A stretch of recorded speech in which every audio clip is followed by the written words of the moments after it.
Assalamualaikum warahmatullahi wabarakatuh. Perkenalkan, nama saya Prabu Sril, NIM 22063006, Prodi Pendidikan Teknik Elektro.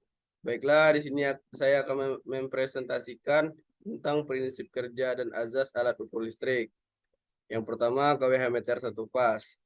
Jenis KWH meter satu pas. Yang pertama, KWH meter analog. Yang kedua, KWH meter digital. Prinsip kerja KWH meter analog. Prinsip kerja KWH ini dapat dikatakan seperti motor induksi. Suatu plat aluminium ditempatkan pada dua teras yang berbentuk huruf U dan E dan mempunyai dua kumparan. Kumparan arus dan kumparan tegangan. Kumparan arus dililitkan pada teras U dan diseri dengan beban, sedangkan kumparan tegangan dililitkan pada teras E dan langsung dihubungkan dengan jala-jala. Dan jika pada kedua kumparan tersebut dialiri arus bolak-balik, maka gaya magnet yang ditimbulkan berbentuk gelombang sinus sesuai dengan frekuensinya. Arus yang mengalir pada kumparan arus menghasilkan flux magnet 1, sedangkan arus yang mengalir pada kumparan tegangan akan menimbulkan flux magnet 2. Maka flux magnet 1 dan 2 akan menembus plat aluminium sehingga timbul arus putar. Kedua, kumparan E dan U mempunyai inti yang bersela, di mana pada sela tersebut ditempatkan logam karena interaksi flux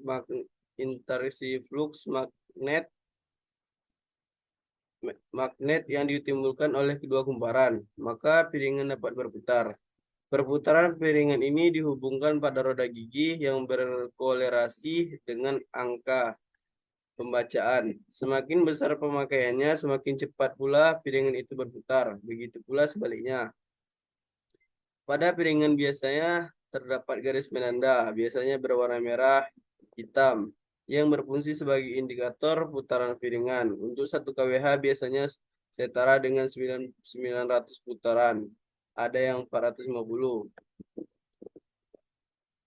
Azas KWH meter analog. KWH meter analog merupakan alat yang digunakan untuk mengukur daya listrik. Alat ini sudah dioperasikan oleh PLN sudah sejak lama.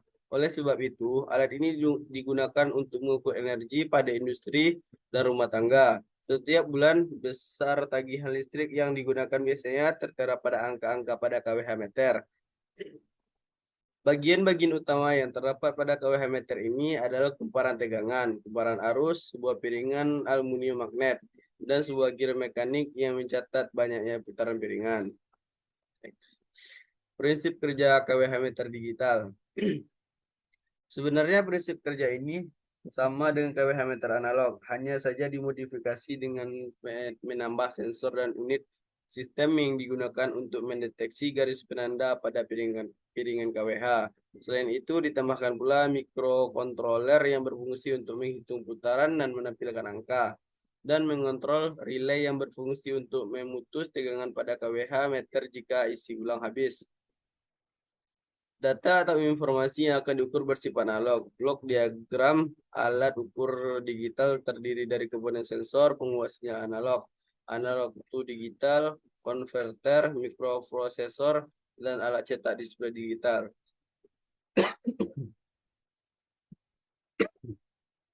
Yang kedua, sensor mengubah besaran listrik dan non-elektrik menjadi tegangan. Karena tegangan masih dalam orde MV, perlu dibuat dengan penguat input.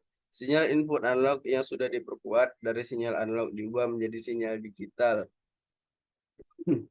oleh analog to digital converter ADC dan akan diolah oleh mikroprosesor dengan program tertentu dan hasilnya disimpan dalam memori digital. Informasi digital akan ditampilkan dalam display AU dicetak dengan mesin cetak.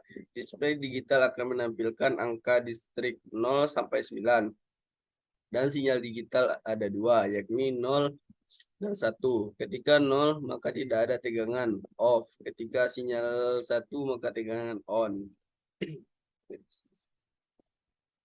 Azas KWH meter digital. Listrik dari PLN yang akan dialirkan ke industri dan rumah tetangga beban terlebih dahulu akan melalui MCB yang berfungsi sebagai pembatas arus sekaligus pengaman. Jika terjadi short circuit, lalu dialirkan juga ke dalam KWH meter yang berfungsi menghitung daya yang terpakai.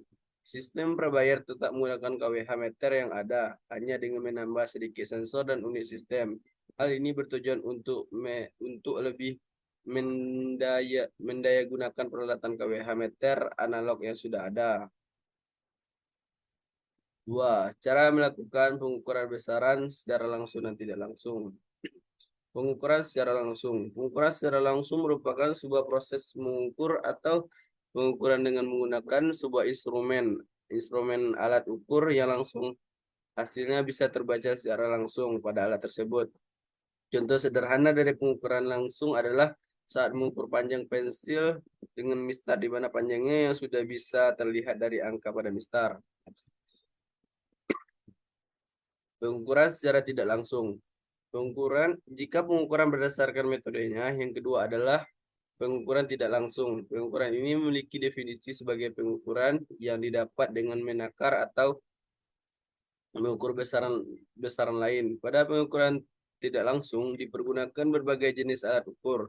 Hasilnya merupakan hasil operasi dari perkalian atau pembagian hasil pengukuran instrumen ukur.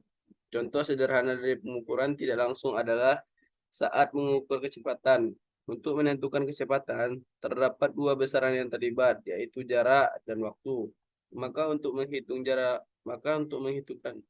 jarak dibutuhkan besaran meter atau kilometer. Sementara untuk mengukur waktu dibutuhkan detik atau jam. Alat untuk mengukur jarak bisa sebuah meteran dan pengukuran waktu bisa sebuah stopwatch. Kecepatan bisa didapat dari nilai yang didapat dari hasil pengukuran roll meter atau meteran dibagi dengan nilai dari hasil pengukuran waktu. Baiklah, itu saja presentasi dari saya. Lebih dan kurang saya mohon maaf. Saya akhiri wabillahi taufiq wal hidayah. Wassalamualaikum warahmatullahi wabarakatuh.